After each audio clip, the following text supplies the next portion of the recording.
The slap cracked through the dining room like a plate dropped on tile, quick and humiliating. And for a moment, even the carved turkey seemed to hold its breath. Heat flared across my cheek as I steadied myself on the edge of the buffet, counting the eyes on me, 12 in all, some stunned, some satisfied, none brave enough to speak. Brandon's hand hovered in the air as if it hadn't belonged to him, his chest rising and falling under his good shirt, the one he wore for pictures and apologies. My mother-in-law sat straighter, lips pinched, the faintest ghost of approval passing through her eyes before she smoothed it away. Somewhere behind the centerpiece, a glass clicked against a plate, and the clock on the mantel ticked far too loudly for a room full of people. I tasted copper and swallowed it down because that's what you do when you've spent 3 years shrinking yourself to fit someone else's table. Across the room, Ava held her tablet to her chest and stared at her father without blinking. And the look on her face, steady, small, impossible to read, made Brandon's bravado falter. Before I go on, tell me where you're listening from in the comments. And if stories like this matter to you, tap subscribe. Your support helps bring more true family tales where quiet courage finally speaks. My name is Lauren, and I was raised to believe family meant safety. My father's way of loving us was structure and standards, and he wore his kindness like a uniform you could trust. I met Brandon when I was 27 and running the front end of a busy retail store. He had a laughing kind of charm that made you feel chosen just by standing next to him. My world was coupons and closing shifts and the satisfaction of keeping chaos tidy, while his was client dinners and tailored suits and promises he could roll off his tongue like a song. He told me I steadied him, that my simple pleasures were a relief from the pressure he carried, and I told myself the tightness in his jaw after long days was just a byproduct of ambition. We married within a year, and the first time he raised his voice loud enough to rattle the frame around our wedding photo, I convinced myself it was stress, not a warning. We moved into a tidy ranch with a maple out front that turned the whole yard gold in October. And for a while, we really did look like a picture you'd frame. I cooked from dog-eared recipes. He fixed loose cabinet pulls with the confidence of a man who liked anyone watching. And when Ava was born, even the neighbors said our house sounded like morning soft music coffee, a little laughter. Brandon's family adored her and accepted me, or at least learned to perform acceptance, offering compliments that were shaped like questions and advice that sounded like verdicts. "You're a natural homemaker," Gloria would say, her hand sweeping the counter I'd just wiped, as if she were delivering a blessing and a boundary at the same time. I knew how to make holidays look effortless, a clean table, a grateful smile, and a silence that didn't rock the boat. Under that glossy surface, the rules multiplied, and they all bent in one direction. Brandon preferred his steak a certain way. The towels folded in thirds, the mail stacked by due date facing east. None of it criminal on paper, and yet every correction was a little nick in something I couldn't name. When work cut my hours and I mentioned finishing the nursing prerequisites I'd started years ago, Brandon cracked a grin that didn't touch his eyes and asked who would keep the house from falling apart while I played at being a student. He framed it as a joke over dinner at his favorite place, and when I didn't laugh, he kissed my temple and promised the timing wasn't right, that he needed me steady while his promotion came through.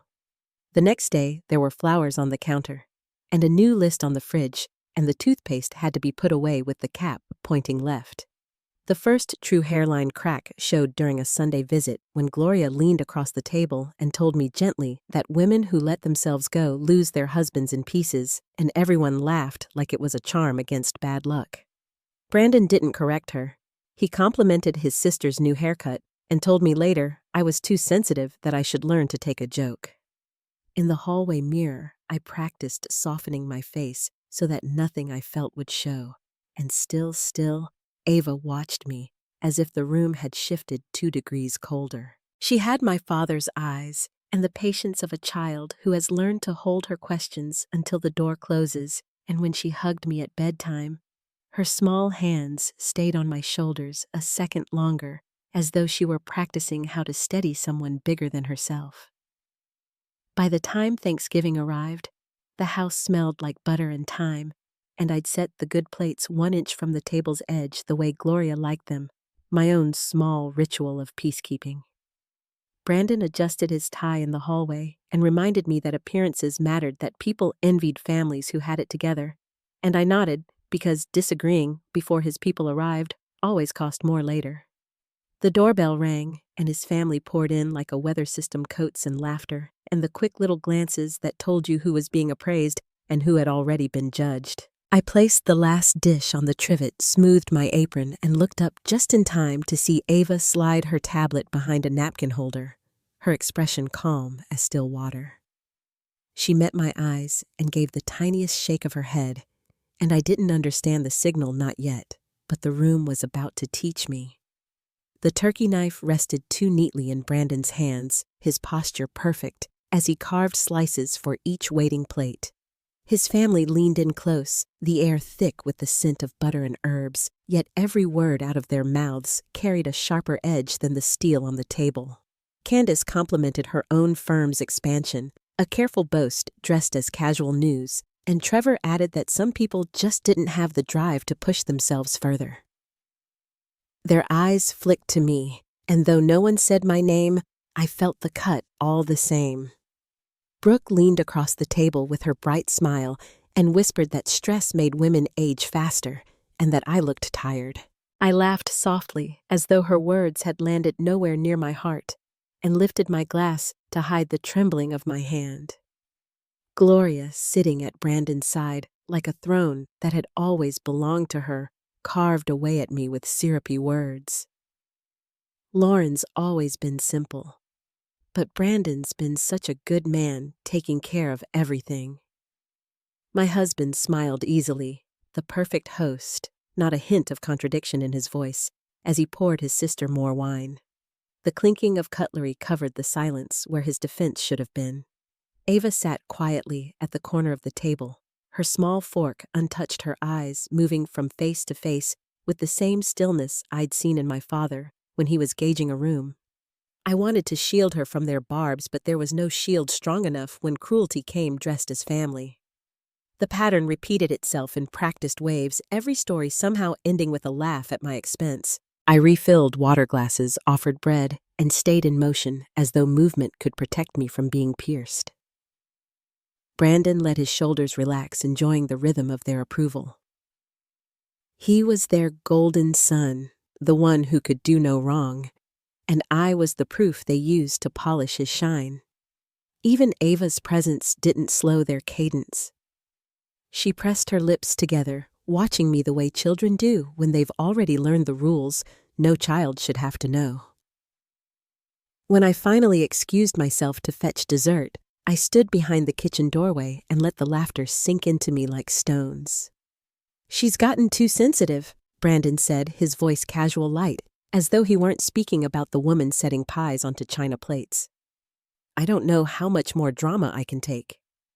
His mother's voice came in smoothly after praising his patience, telling him he was a saint. Their laughter filled the room again, easy and cruel. My hand gripped the edge of the counter until my knuckles went white. That's when I heard Ava's voice cut through steady and clear. "Why do you all hate my mom?" The clatter of silverware against porcelain was louder than any answer. I pressed against the doorway, heart pounding. "Honey," Brandon began, his words strained. "We don't hate." "Yes, you do," Ava interrupted. "You say mean things. You make her cry when you think I'm not looking." The silence stretched until Gloria broke it with a sweet tone, dismissing it as children not understanding. Ava's voice grew stronger. "My mom is the smartest person I know. She helps me with homework, she builds and fixes things, she knows books, she's kind even when you're not. And you all act like she's nothing." I stepped forward quickly, afraid of where her courage would take her. But her eyes were bright, her shoulders squared in a way that made her look older than 9. Brandon's voice tightened sharp now. "Emma, that's enough." But my daughter didn't stop. "It's not enough. It's not enough that you yell at her, that you make her small. It's not enough that you hit her." The words dropped into the room like thunder. A chair scraped violently across the floor as Brandon stood, his jaw locked, his eyes on his daughter. "Go to your room," he said, his voice low, dangerous. "No," she answered, her voice trembling but unbroken. I couldn't let her stand alone. I pushed into the room, standing between them. "Please, she's a child. She doesn't understand." Brandon's eyes burned into me. "Doesn't understand what? That her mother is weak, that her mother is—" "Don't call her that!" Ava shouted, her voice fierce in the quiet room. "Don't you dare!" Brandon's face twisted, his hand slamming down against the table so hard the silverware jumped. "This is my house, my family and I." His voice caught when I finally spoke my own, shaking but loud enough to carry. "And you'll what? Hit a 9-year-old in front of your family? Show them what you really are." The room went silent, every Whitaker frozen in their chairs. Brandon's fury broke through the mask, his face red, his hand raised, and then the sound cracked through the air, a slap sharp enough to make the walls hum. Pain bloomed hot across my face as I stumbled backward, one hand flying to my cheek. 12 eyes stared at me, some satisfied, some startled, none intervening. Brandon's chest heaved as he glared down at me, his voice venomous. "Don't you ever embarrass me in front of them again." I swayed the room, tilting under me, and tried to steady my breath. The silence felt endless until Ava's small voice carried across the room. "You shouldn't have done that," she said, her words calm, almost cold. Brandon turned toward her, confusion flickering across his expression. "What are you talking about?" Ava lifted the tablet she had hidden all evening, holding it close like a shield. "Because now Grandpa is going to see." The color drained from his face, the smirks faltered, and for the first time all evening I saw unease in his family's eyes. Brandon's voice cracked as he asked, "What are you talking about?" Ava tilted her head slightly, the way she did when she wanted to be sure every word landed. "I've been recording you, Daddy. Everything. For weeks. And this morning I sent it all to Grandpa." Her words hung in the air, heavy and irreversible. Brandon froze, his mouth opening, no sound coming out. The family shifted uncomfortably, realizing the tide had turned. Ava's voice didn't waver. He said, "To tell you he's on his way." The weight of her words hung in the room, pressing down on all of us. For the first time in years, I saw fear cross Brandon's face, not the kind that comes from losing control of his wife, but the kind that comes from being seen too clearly. And as the clock ticked on, I knew nothing in this house would ever return to the way it was before. The night after Thanksgiving, I sat alone in my bedroom with the lamp dimmed low, pressing an ice pack against my cheek, where Brandon's hand had left its mark. The house was quiet except for the hum of the refrigerator and the occasional groan of pipes settling, but inside me there was no quiet at all. Every cruel word from his family still echoed their approval of his strike, replaying louder than the blow itself. I wanted to believe it would fade, that the shame would dissolve with time, but the weight of Ava's gaze kept me rooted in the truth. My daughter had seen everything, and worse, she had known long before I was willing to admit it out loud. A soft knock tapped at my door. Mom Ava's voice was careful, the way a child speaks when they already know the answer but still need to ask. I pulled the blanket higher over my lap and told her to come in. She closed the door behind her, carrying her tablet under one arm, and walked to my bed, without hesitation. Sitting down, she studied the fading red on my face before speaking. "Does it still hurt?" she asked. I wanted to tell her no to soothe her the way I always had. But she looked at me with those clear, steady eyes, and the lie died on my tongue. I nodded instead, and her small hand reached out, resting on mine with a quiet strength that startled me. "I've been keeping track," she said, her voice hushed but steady. "Every time he yells, every time he—" She didn't finish, but I understood. She turned on her tablet, scrolling through a folder neatly labeled and organized by date. Clips of Brandon's voice filled the air, shouts about dinner being late, threats hidden behind clenched teeth, the thud of something thrown across the room. My stomach twisted as I watched myself on the screen, shrinking in corners, apologizing, making myself small. "Ava," I whispered, reaching for the device, but she held it close. "I had to," she said quickly. "Someone needs to see someone besides us. Grandpa always says proof matters."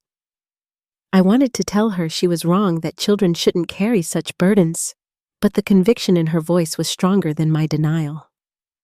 "Mrs. Alvarez says if kids see things like this, they should tell someone they trust," Ava explained, glancing down at her screen. "I told Grandpa." The words landed heavier than any blow I'd taken. My father, with his unyielding sense of justice, would never let this rest quietly. When I asked, my throat tight. "Last week," she said. "He told me family protects family. He told me he'd help us when the time was right." I leaned back against the pillows, torn between fear and an unexpected flicker of relief. Over the next days, Ava moved differently around the house. She still did her schoolwork, still helped me set the table, but her eyes never left Brandon when he entered a room. She noted the set of his shoulders, the sharpness of his size, the way he gripped his keys when frustrated. She saw patterns I had ignored or dismissed as moodiness. When he raised his voice over something as small as misplacing his cufflinks, she placed her tablet upright on the counter, her hands folded neatly, recording without flinching. Brandon never noticed. He was too busy watching himself in mirrors, making sure the world saw a man in control, not a man unraveling. At night, I would hear the faint clicks of Ava's fingers on the screen as she cataloged each moment with meticulous care. One evening, after Brandon had stormed upstairs furious about a misplaced receipt, Ava sat cross-legged on the floor with her tablet in her lap.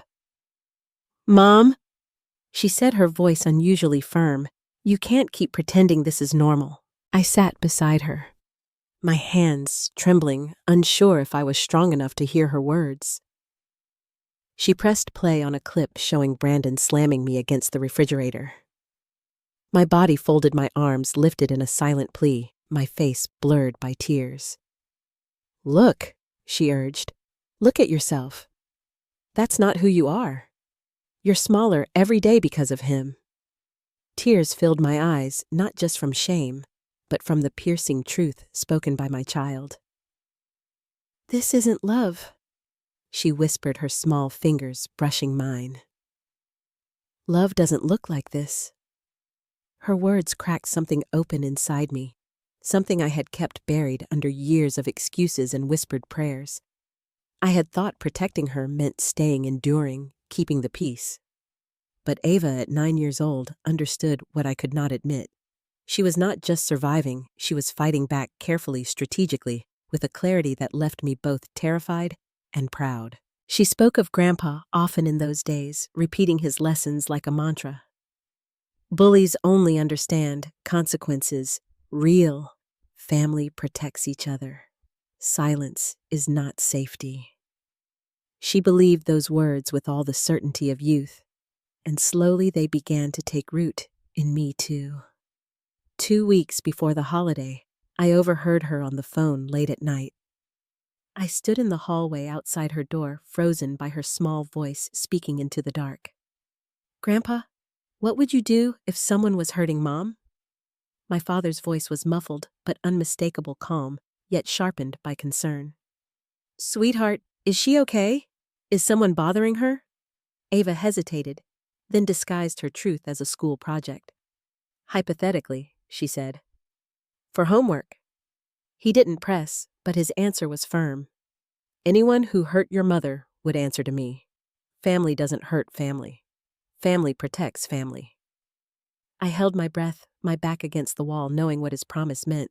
Ava whispered back, satisfied, "That's what I thought." From that night forward, I noticed a change in her. She carried herself with a strange mix of childlike sweetness and a soldier's resolve. She no longer shrank when Brandon barked her name. She placed her tablet on bookshelves and countertops as though it belonged there, quiet and unassuming, capturing fragments of his cruelty. She backed up files with a care far beyond her years, whispering about cloud storage and email copies to her teacher. She was methodical, and I could only watch, caught between fear for her safety and awe at her bravery. The truth was, she was doing what I could not bring myself to do. She was preparing for our way out. One morning, she showed me a message she had sent to my father. Just 5 words, starting to worry about Mom. His reply was almost immediate. Always. Call me anytime. I love you both. Ava looked at me as she held up the screen. He's ready, she said. I shook my head, my voice barely above a whisper. Ready for what? She didn't hesitate. To save us. My chest tightened as I looked at her, at the determination shining through eyes far too old for her age. She wasn't asking for permission. She was declaring a plan. As Thanksgiving approached, I tried to pretend life was normal. I cleaned the house, prepped the meal, and told myself we could make it through another gathering. But Ava was steady in her resolve, watching Brandon with the precision of a hawk. Every cruel word, every cutting remark from his family, every hand raised in anger, she stored it all like ammunition, waiting for the moment to strike. And deep down, I began to realize that the person leading us out of this nightmare was not me, but the little girl sitting quietly at the table, tablet in hand, eyes unflinching. And when she whispered to me the morning of Thanksgiving, "Don't worry, Mom." Grandpa already knows. I understood that a tide had shifted. Something irreversible had begun. And soon Brandon would face a reckoning he could no longer control. The morning of Thanksgiving arrived with a strange stillness in the air, as if the house itself knew something was about to change.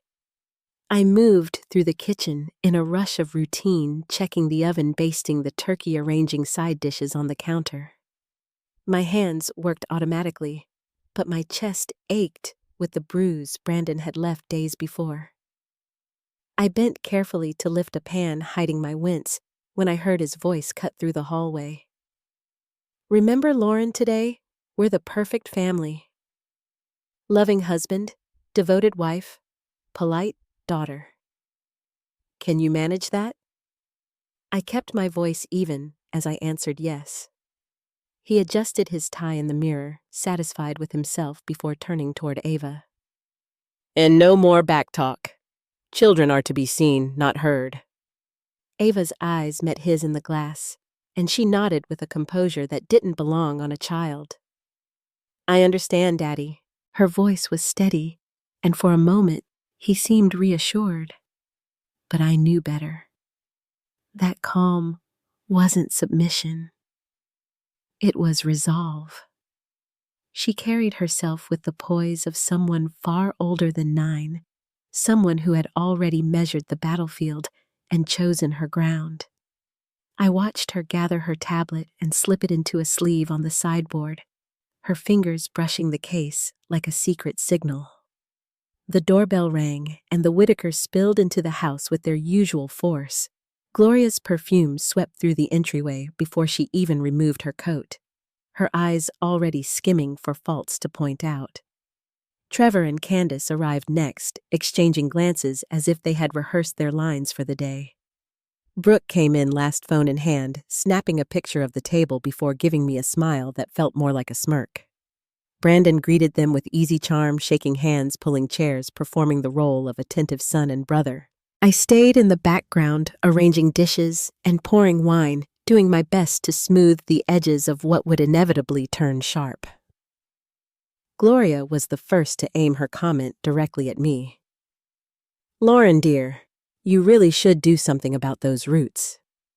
Brandon worked so hard to provide the least you could do is take care of yourself." Brandon laughed lightly, not defending me, not even glancing in my direction. "She's letting herself go." He added a remark, delivered with the same casualness he used when noting the weather.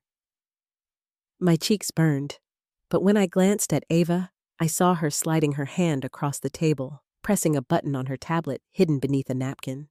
She didn't look at me, didn't look at him. Her eyes stayed fixed on her plate, but her shoulders were squared, and I knew she had recorded every word. The afternoon unfolded in predictable waves of small humiliations. Brooke leaned across her wineglass and asked if I was sleeping well, her voice syrupy, her meaning sharp. Trevor boasted about Candace's promotion, adding that not every woman had the drive to achieve something meaningful. Brandon raised his glass and toasted to strong, successful women, his smile aimed at everyone but me. I excused myself to the kitchen, steadying my breathing while their laughter carried into the next room. Each word chipped at me, but Ava's gaze, when I returned, reminded me that she was gathering the pieces, not letting them scatter unseen. The breaking point came when the talk turned to me directly. Gloria placed her fork down delicately, as if preparing for a final stroke. "You've always been fortunate, Lauren, that Brandon chose you. He could have married anyone, but he decided to take care of you." Brandon leaned back, his arm draped over the chair, letting her words hang in the air like gospel. I stared at my plate, gripping the fork too tightly until the heat rose to my throat. "My place," I said softly, "is to cook, to clean, to smile, while I'm told how worthless I am. My place is to disappear so he can shine." Brandon's face hardened, his warning clear. "Lauren, stop," but something inside me had already cracked. "My place is to pretend my daughter isn't watching while he—" That was when Brandon pushed his chair back, his hand rising, his body swelling with rage. The slap came fast, the sound loud enough to silence even the ticking of the clock on the mantel. Pain bloomed hot across my cheek, and I stumbled against the buffet. For a moment, all I saw were their eyes. His family's eyes, some approving, some wide with shock, none offering help. I steadied myself with the edge of the table, the taste of blood at the corner of my mouth, and lifted my gaze. Brandon stood over me, his voice a snarl. "Don't you ever embarrass me in front of them again." Silence swallowed the room. My chest rose and fell as I tried to catch my breath. But before I could speak, Ava's voice cut through, small yet strong. "You shouldn't have done that, Daddy." Every head turned toward her. She stood near the window, her tablet pressed to her chest, her dark eyes steady on him. Brandon's bravado faltered confusion, replacing his fury. "What are you talking about?" he demanded, his voice cracking at the edges. Ava tilted her head slightly, her expression unreadable. "Because now Grandpa is going to see." The words froze him in place. Gloria's fork slipped from her hand, clattering against her plate. Trevor shifted uncomfortably, his smirk gone. Brandon's face lost its color as he stared at his daughter. "What do you mean?" His voice was lower now, tinged with something he rarely allowed to show fear. Ava raised her tablet just enough for the screen's glow to light her face. "I've been recording you," she said calmly. "Every time you yell, every time you shove her, every time you call her names. And this morning, I sent it all to Grandpa." The air in the room changed instantly, thick with panic and disbelief. Brandon's chest heaved, his words tripping over themselves. "You're lying. You don't understand what you've done." Ava didn't flinch. "I understand perfectly. He told me to say this. He said bullies only understand consequences. He said, you'll answer for everything." Her finger hovered near the screen, her calmness more frightening than Brandon's anger. "He's already on his way." The room, once filled with smug laughter and casual cruelty, had fallen into a silence so heavy it seemed to press down on all of us. Brandon's family looked around at one another, their earlier confidence dissolving into unease. Brandon himself stood frozen, caught between fury and terror, his mask finally slipping. And as the clock struck the half-hour, I realized Ava had been right all along. Something irreversible had begun. The tide had turned, and none of us would leave this table unchanged. Brandon's face went pale as Ava's words sank in his bravado, collapsing under the weight of a 9-year-old's quiet certainty. His hands twitched at his sides, fists loosening as if he wanted to lunge for her tablet but didn't dare. His family sat frozen around the table, forks, abandoned glasses half lifted, all of them suddenly aware that the evening had shifted in a way they couldn't control. I stood very still, watching the fear creep into his eyes, fear I had never seen from him before. Ava didn't flinch, her small fingers resting steady on the device that held our truth. "You don't know what you're doing," Brandon said, his voice cracking as he tried to summon his old authority. "You'll ruin everything. You'll destroy this family." Ava lifted her chin, her eyes never leaving his. "I didn't ruin it, Daddy. You did. I just made sure people could see." His mother finally found her voice, her tone sharp but quivering. "Brandon, tell me this isn't true. She's just a child. Children exaggerate." Ava turned her gaze toward her grandmother, her voice calm as stone. "Do you want me to play it for you? I can."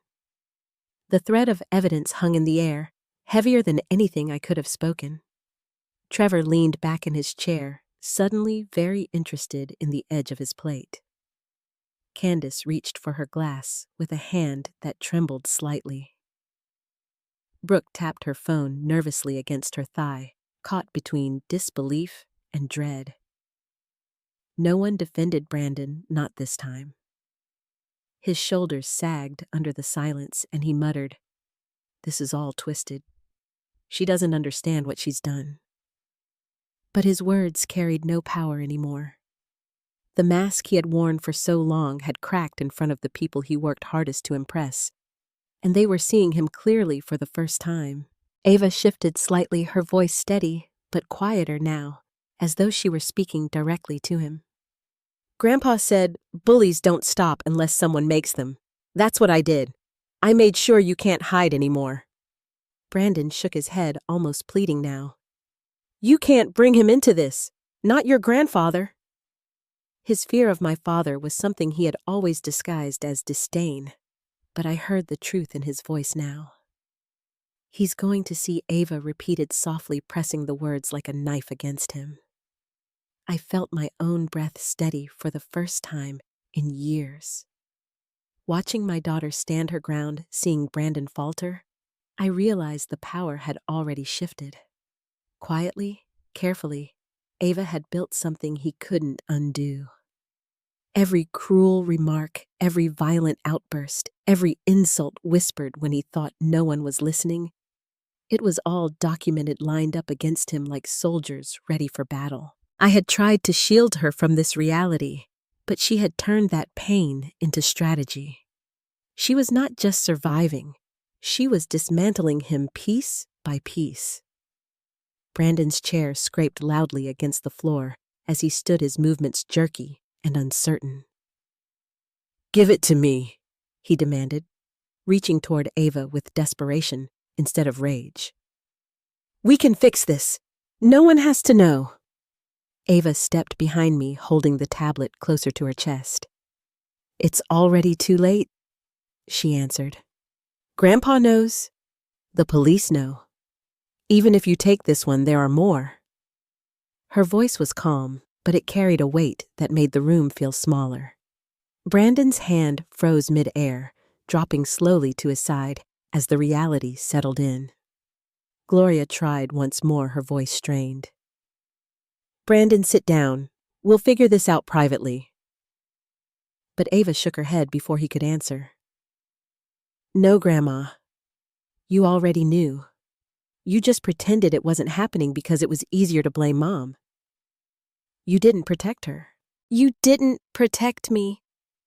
The older woman's face drained of color, her protest dying in her throat.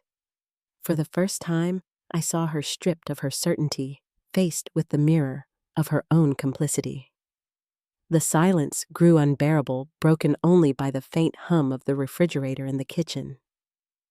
Then Ava spoke again, her words measured, deliberate. "Grandpa said to tell you he's on his way." The air shifted at once. Brandon stumbled back into his chair, the others exchanging glances filled with unease. The mention of my father, Colonel Robert Hayes, was enough to bring a ripple of panic through the room. They knew his reputation, his connections, his unwavering sense of justice.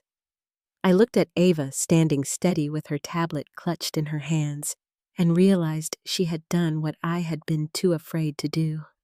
She had dragged the truth into the light, forcing everyone at that table to face it. Brandon was no longer the man in control. His family was no longer untouchable. And I, standing in the wreckage of my silence, finally felt something stir inside me that I hadn't felt in years. Strength. Outside, a car door slammed in the driveway.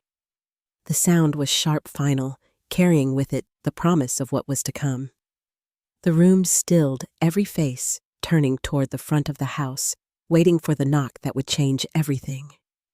And in that moment, as Brandon's breath quickened and Ava's eyes shone with certainty, I knew the reckoning we had been bracing for was about to arrive. The heavy knock at the front door made every person in that dining room jump. Brandon's face drained of color, his shoulders curling inward, as if he could fold himself out of sight. Ava stood, steady at my side, her small hand gripping her tablet, her gaze fixed on the door with a calmness that seemed almost unreal. The room was silent, except for the faint sound of footsteps on the porch, firm and deliberate. Then the door opened, and my father filled the entryway. Colonel Robert Hayes didn't need a uniform to command attention. His posture, the clipped way his eyes scanned the room, the steel in his presence, he carried authority into any space he entered. Behind him stood Major Ethan Price and Captain Dana Cole. Faces I recognized from base functions, men and women who had stood beside him through years of service. Their expressions were grave, their purpose clear. Brandon half rose from his chair, his voice trembling as he stammered, "Sir, this is unexpected." "Sit down." My father said, his tone quiet but unyielding. Brandon froze, then collapsed back into his chair. The rest of the Whitakers shifted uneasily, suddenly stripped of the smug confidence they had wielded earlier. My father's eyes landed on me, pausing at the redness of my cheek, then turned toward Ava.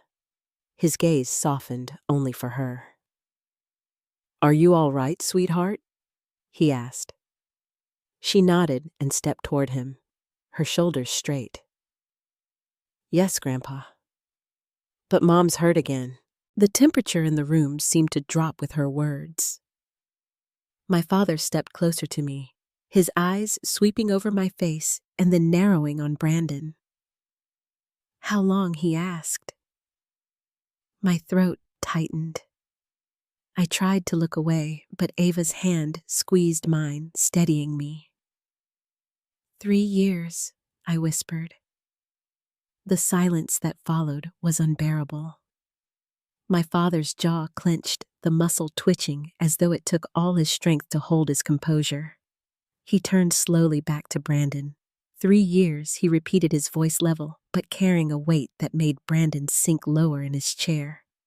"It's not what you think," Brandon muttered, his words faltering. "She exaggerates. You know how women can be when they're—" He stopped when my father's eyes locked onto his, sharp enough to cut through the excuse. "You think, because you didn't touch your daughter, that you didn't hurt her? You think a child can watch her mother shrink under your hand and not be scarred by it?" Brandon flinched at the accusation, his mouth opening, then closing again like a man drowning. Gloria cleared her throat, her voice sharp but shaky. "Colonel Hayes, surely we can speak of this privately as civilized adults." My father turned his gaze on her, polite but cold. "Mrs. Whitaker, I've seen war zones where men were stripped of every illusion they clung to. I know complicity when I see it. You sat here in this very room and called my daughter worthless while he broke her down. Every insult, every silence, you all built this with him." Gloria's lips parted, but no words came. Brooke's phone slipped from her hand, clattering onto the table. Trevor's eyes stayed fixed on his plate. Major Price stepped forward, placing a folder on the table. His voice was calm, methodical. "We've reviewed the evidence. Video and audio recordings dated and time-stamped. Photographs of injuries. Medical records documenting repeated accidents. Reports filed by a mandatory reporter at Ava's school." I looked at him, startled. I hadn't known Ava's teacher, Mrs. Alvarez, had taken her concerns that far. Captain Cole opened the folder, sliding a document toward Brandon. "You are hereby served with a temporary restraining order. You are ordered to vacate this residence immediately. You are to have no contact with your wife or child." Brandon's composure shattered. "This is my house," he shouted, the desperation raw in his voice. Captain Cole's tone didn't waver. "Ownership is joint, but given the evidence, your wife has been granted exclusive occupancy until further proceedings." He turned to his mother, his voice breaking. "Mom, you can't let this happen. You know me. You know I'm not—" Gloria shook her head slowly, her eyes glossy with tears. "I saw the videos, Brandon. We all did.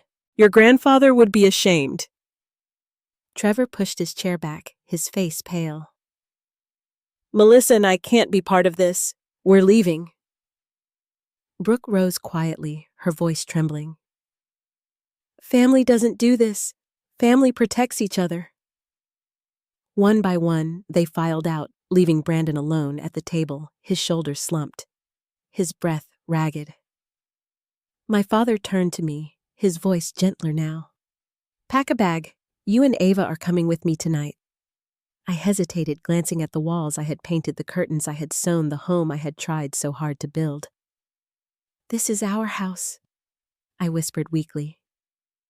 Ava looked up at me, her eyes steady. "No, Mom. This was our prison. Grandpa's house is home."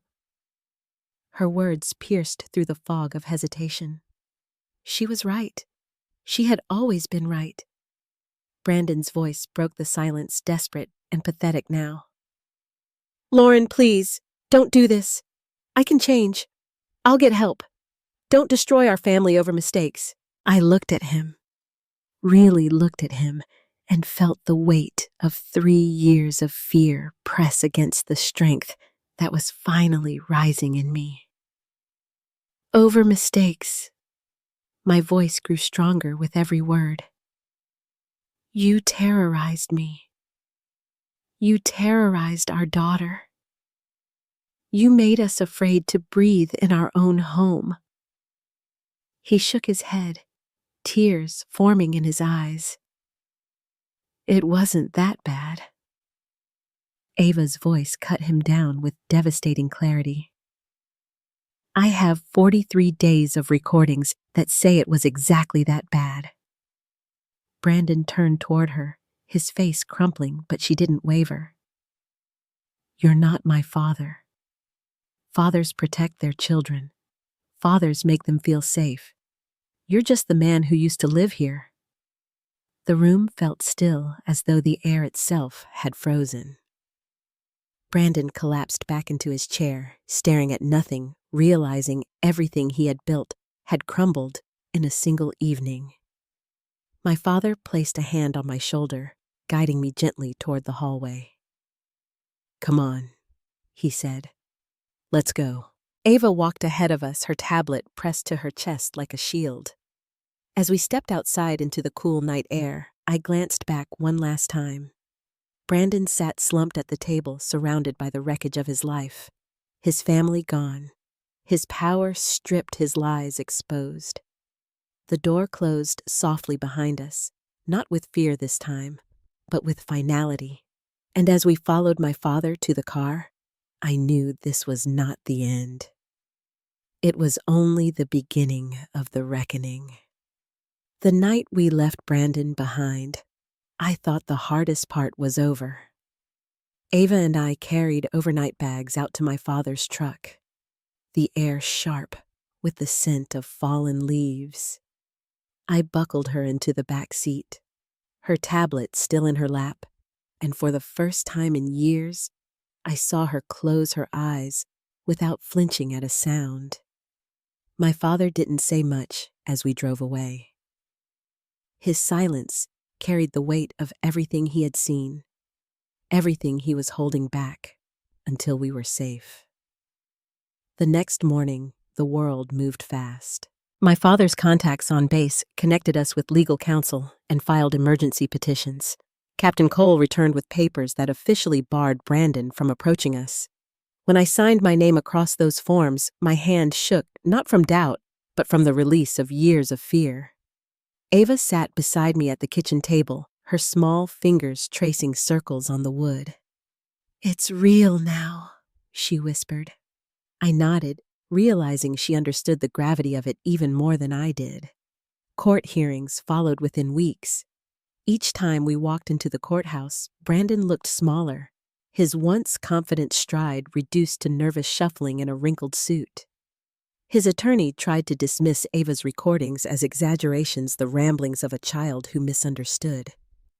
But when the judge played clips of his voice booming through the kitchen, the sharp slap of objects hitting walls and my own muffled cries, the defense fell apart. The room was still when Ava's voice filled the speakers, calm, clear, describing the dates and times.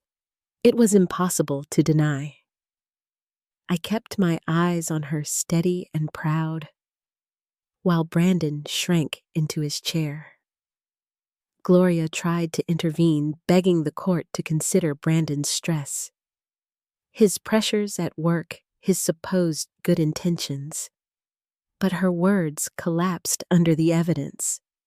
Even Trevor and Brooke avoided speaking in his defense, their eyes fixed on the floor.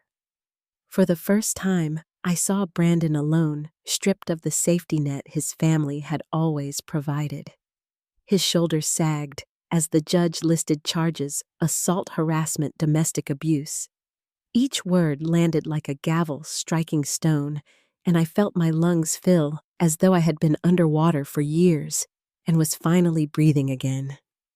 The conviction came quickly. 2 years in prison, followed by mandatory counseling and supervised visitation rights he had no chance of using until Ava chose it herself. He turned to me as deputies moved him toward the exit, his eyes desperate. "Lauren, please, don't let her hate me. I can change." I didn't respond. It wasn't my choice anymore.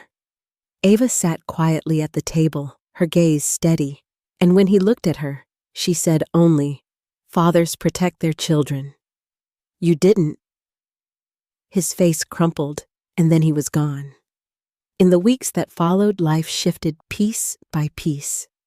The court granted me full custody of Ava, exclusive rights to the house, and a share of assets I had once believed belonged only to him. But I didn't want the house. Every corner carried echoes I couldn't silence, shadows I couldn't scrub away. I sold it quickly, using the proceeds to build something new for us. Ava and I moved into a modest apartment filled with sunlight where the walls held no secrets. The first night there, she curled against me on the couch and whispered, "It feels lighter here."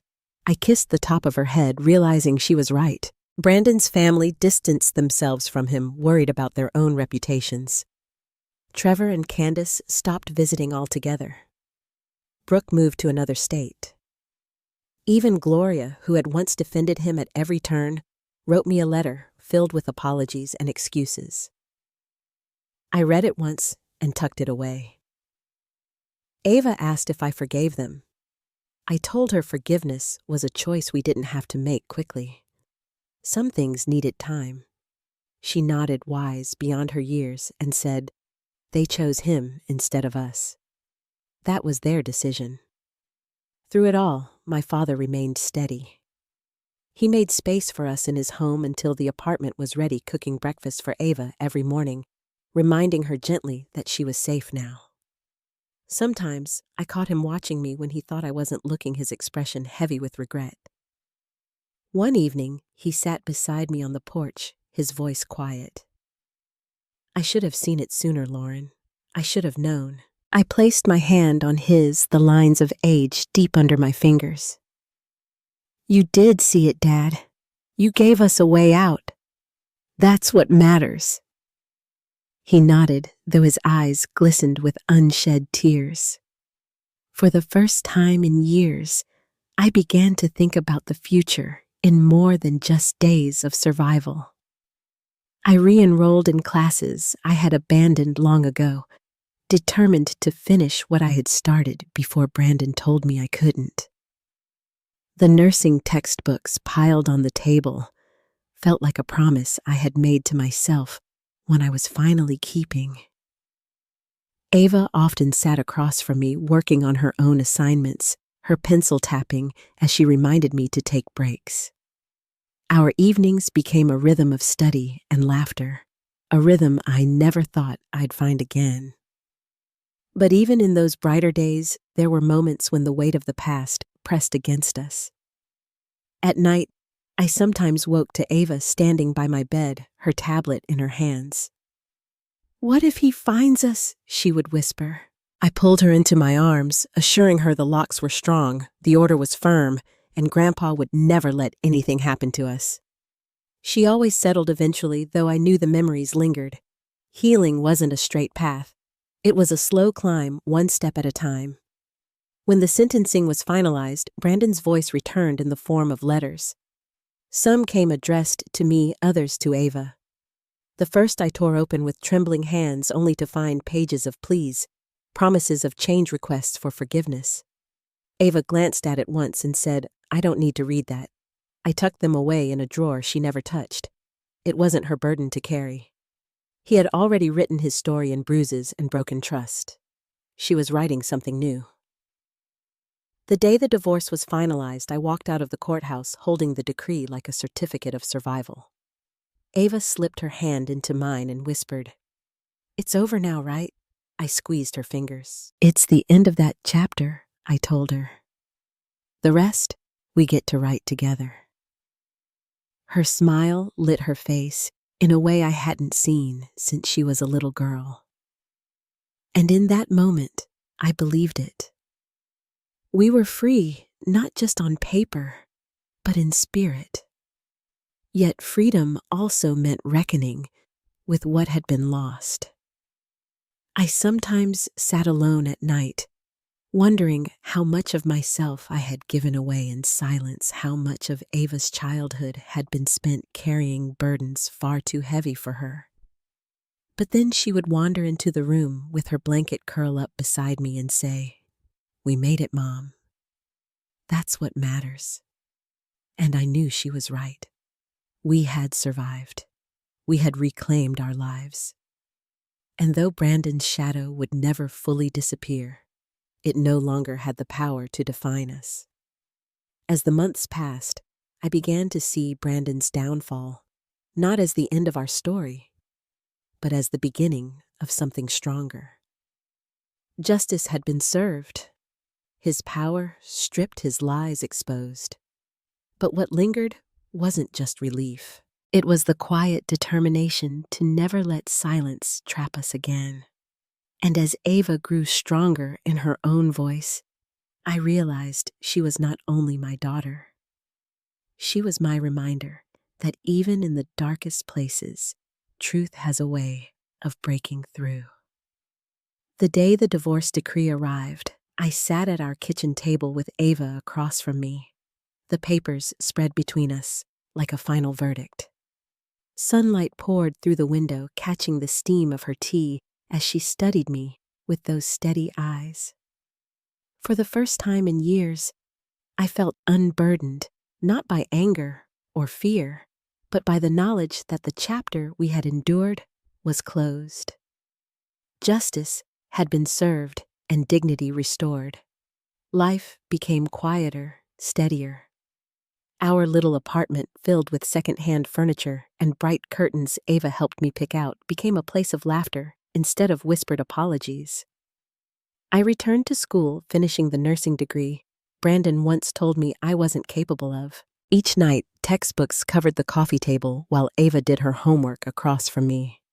She grinned when I got good grades proud, in the way only a child who has seen her parent fight hard for something can be.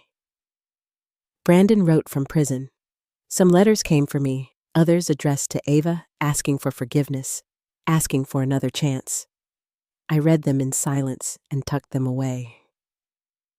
Ava asked once what he said. I told her the truth, that he claimed he had changed. She didn't ask to see them. She simply said, "I don't miss being afraid," and went back to her studies. Her answer was enough.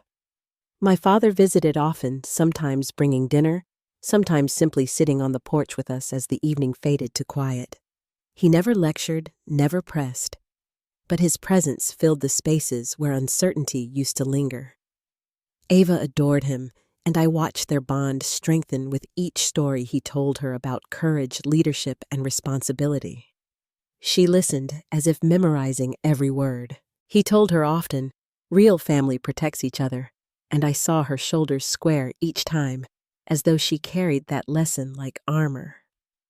6 months after the trial, Ava came home from school and told me her teacher had asked me to speak to the class about resilience. I hesitated, unsure if I could place our story into words that children could hold without fear. Ava looked at me, calm and firm. "You can, Mom, because you taught me that being strong doesn't mean staying quiet. It means asking for help." Her words, simple and true, settled deep in me. She had always been braver than I knew. Years later, I look back and see the journey differently. I don't see only the nights I stayed silent or the pain I carried in secret. I see the courage of a child who refused to accept cruelty as normal. I see the strength of a father who walked through our door and reminded us of our worth. And I see the woman I became when I finally chose freedom over fear. What I learned is simple. Though it took me years to understand, dignity can be reclaimed no matter how deeply it has been buried. Justice may not erase the past, but it restores the power we thought we lost. And sometimes the strongest voices in a family come from the youngest among us. So when I sit with Ava now, the two of us wrapped in quiet evenings filled with books, laughter, and plans for the future, I don't dwell on what we endured. I remember instead what we overcame. Before we close, I'd love to know which part of our journey spoke to you most deeply. Share your thoughts in the comments, and if stories like this give you strength, stay connected here for more.